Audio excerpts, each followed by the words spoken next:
ভাই, এই একটা ইটের দাম কত?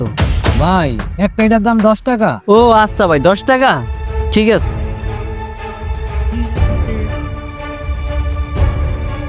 ভাই এই যে লোন টাকা, ঠিক আছে না? হ্যাঁ ঠিক আছে। আচ্ছা।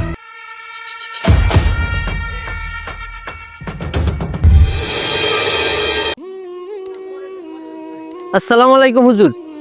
ওয়ালাইকুম আসসালাম। হুজুর, মসজিদে একটা ইট দান করলে কি হয়?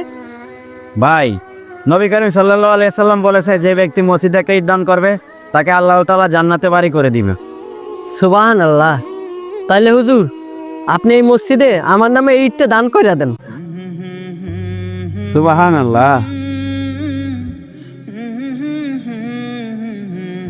আলহামদুলিল্লাহ। ঠিক আছে হুজুর, আমি এখন আসি। আচ্ছা ঠিক আছে, আল্লাহ হাফেজ।